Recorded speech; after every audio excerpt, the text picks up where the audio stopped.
तो ये पथराव की नौबत कैसे आ गई, ये बताइए धर्मेंद्र।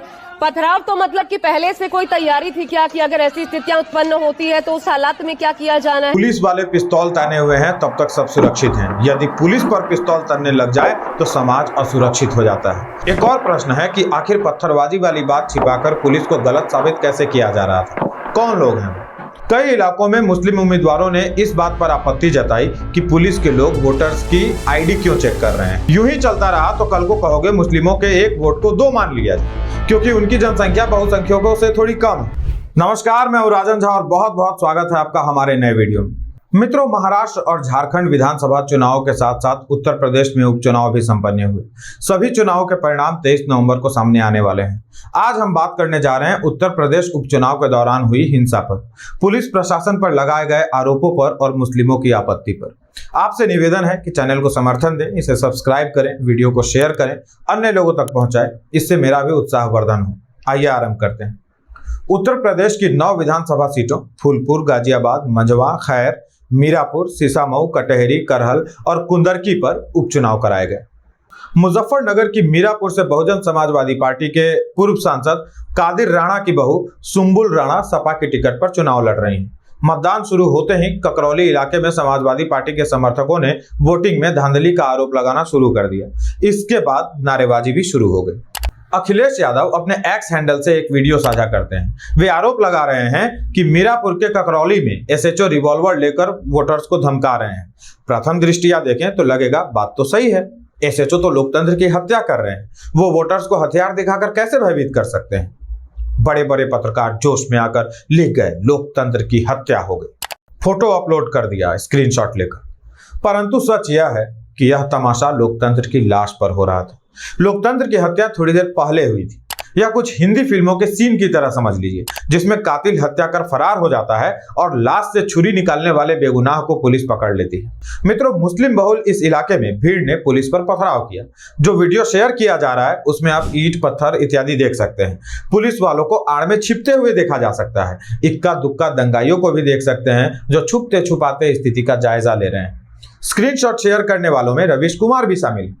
दूसरों के सूट को निहारने की इनकी आदत गई नहीं। इलेक्शन कमिश्नर के सूट निहारते निहारते ये महिलाओं तक के सूट निहार रहे हैं। एहे, रहा नहीं जाता, तड़प ही ऐसी है ना। नहीं, सोके। स्क्रीनशॉट देखकर इनको अंदाजा लग गया कि महिलाओं की सूट कितनी चमकदार है। इतने गौर से अन्य महिलाओं के कपड़े मत निहारिए रवीश जी, अच्छा नहीं लगता। खैर, जिसे आप लोकतंत्र की रक्षक बतला रहे हैं ना सेल्फ मेड जज साहब, उन औरतों को ढाल बनाकर भेजा है पत्थरबाजों ने। औरतें भी पत्थरबाजी करती हैं, असल में इन्हें जिहादिन कहना सही होगा। जिस कम चमकदार सूट की बात कर रहे हैं ना आप, कोई स्कूल यदि उन्हें स्कूल यूनिफॉर्म या सूट में आने को कह दे तो इनको अपना काला तंबू पहनकर जाना होता है, सिर्फ इसलिए क्योंकि इन्हें किसी हिंदू द्वारा बनाए गए नियम कायदों को नहीं मानना। ये हर स्थान पर अपना निजाम चाहते हैं, अपनी मनमर्जी चाहते हैं, चाहे वो कोई स्कूल हो, सार्वजनिक स्थल हो या चुनाव ही क्यों ना हो। पुलिस वाले पिस्तौल ताने हुए हैं, तब तक सब सुरक्षित हैं। यदि पुलिस पर पिस्तौल तानने लग जाए तो समाज असुरक्षित हो जाता है। रवीश कुमार और त्रिपाठी जी जैसे लोग इन जिहादिनों को हीरोइन बना रहे हैं, जबकि सच यह है कि यहाँ पुलिस पत्थरबाजों को शांत करने के लिए उन्हें हथियार का भय दिखला रही थी। इस वीडियो के सामने आने से पहले क्या हुआ उसे इस वीडियो से समझिए।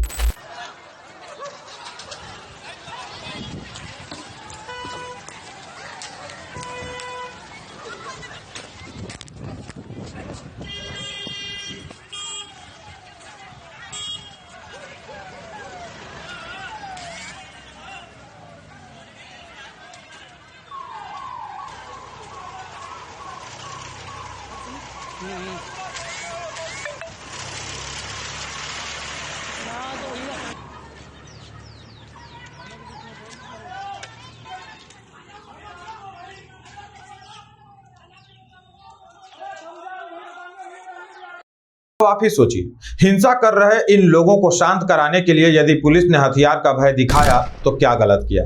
क्या करती पुलिस इन अराजक तत्वों के सामने? घुटने टेक देती और कहती कि कर दो लोकतंत्र की हत्या। एक और प्रश्न है कि आखिर पत्थरबाजी वाली बात छिपाकर पुलिस को गलत साबित कैसे किया जा रहा था? कौन लोग हैं वो?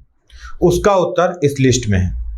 बीजेपी नेता और यूपी सरकार में मंत्री सलभ मणि त्रिपाठी ने एक्स पर पोस्ट कर सूची जारी की और कहा कि जिस मुरादाबाद इलाके से सार्वजनिक झूठ फैलाया जा रहा था वहां कवरेज कर रहे पत्रकारों के नाम देखिए। मित्रों, इसमें कुल 33 नाम हैं और एक भी हिंदू नहीं है। पहला प्रश्न तो यही कि इस क्षेत्र में हिंदू पत्रकार क्यों नहीं है, और दूसरा, इनकी विश्वसनीयता पर भरोसा करेगा कौन। आगे बढ़ते हैं।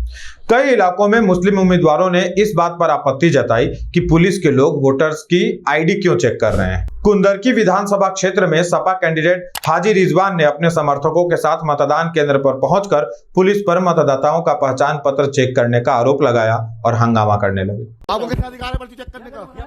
अधिकार कैसे है? चेक पोस्ट का मतलब है आप पर्ची चेक करने का आपको अधिकार ही नहीं है। आपको किसने दिया अधिकार पर्ची चेक करने का, बताइए। आपने लेटर देखा है? मैं दिखा दूं, नहीं हो तो आपके पास ये चेक पोस्ट नहीं बनेगा।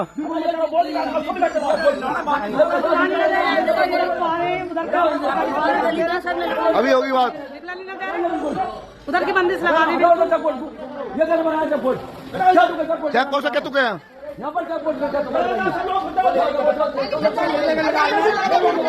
क्या नहीं जाने दे रहे? वाहन के लिए नहीं, इलेक्शन पहले भी हुए, पहली बार इलेक्शन नहीं हो रहे। इलेक्शन पहले कभी चेक पोस्ट लगता, वाहन पहले भी आते थे, बंद भी होते थे पहले। आज तक पहली बार हुआ है। 70 साल की उम्र मेरी हो गई। आपको आईडी चेक करने का अधिकार किसने दिया था? वीडियो बनाएंगे, सबकी वीडियो बनाओ। आईडी चेक करते, आपकी वीडियो है मेरे पास मैडम।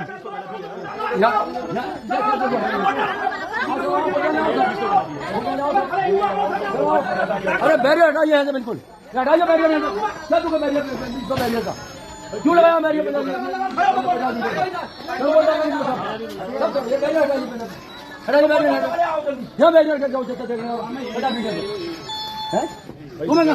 हेलो, अरे तुम्हें क्या ये बताओ, ये बताओ तो तुमने जो बैरियर लगाया क्यों लगाया? जो गलत आधार नहीं, हमने जानते आधार कार्ड पति का ले रही है। हाँ, तुम कौन हो? नहीं 2 घंटे खड़े हो जाएगी तब सही रहेगा। तुम्हारा क्या, तुम वहाँ 4 घंटे खड़ी रहे। हटाओ बैरिकेड, हटाइए बिल्कुल। कुंदरकी के ही नूरपुर में आजाद समाज पार्टी के प्रत्याशी हाजी चांद बाबू मलिक ने ड्यूटी पर तैनात पुलिसकर्मी के साथ अभद्रता की और धौंस दिखाया। पुलिसकर्मी भी सकपका गए। संभवतः उन्हें इस बात का डर था कि उनके साथ मारपीट हो सकती है। जिस टेस्ट में चांद मियां उनसे बात कर रहे थे, ऐसा लग रहा था कि चांद मियां जो है उन पर हमला कर सकते हैं। चांद मियां का एटीट्यूड नेताओं वाला कम और दाऊद इब्राहिम जैसे किसी बदमाश माफिया जैसा अधिक लग रहा था। इनको भी इसी बात से आपत्ति थी कि मुस्लिमों की आईडी पुलिस वाले चेक क्यों कर रहे हैं। सपा प्रमुख अखिलेश यादव भी पोस्ट कर लिख रहे हैं कि पुलिस आईडी चेक न करे और रास्तों पर बैरिकेडिंग न लगाई जाए। प्रश्न है क्यों? क्या शांतिपूर्ण स्वच्छ मतदान कराने के लिए पुलिस की तैनाती नहीं? पुलिस वहां क्या करेगा फिर? पुलिस वालों को हर तरह के कदाचार को रोकने का उत्तरदायित्व मिला हुआ है। भले बूथ पर निर्वाचन अधिकारी हैं, फिर भी पुलिस भी अपने स्तर पर कदाचार रोकने के प्रयास करेगी, यह उनका कर्तव्य है। वो पुलिस वाले हैं। किसी पार्टी के कार्यकर्ता यदि ऐसा कर रहे होते तो आपत्ति जताई जा सकती थी और फिर आईडी ही चेक हो रही थी ना। वोट डालने से रोका तो नहीं जा रहा था किसी को। यदि आपके पास आपकी सही आईडी है तो आईडी दिखाने में क्या हर्ज है? क्या पुलिस वाले आपकी आईडी छीनकर नकली आईडी थमा रहे थे?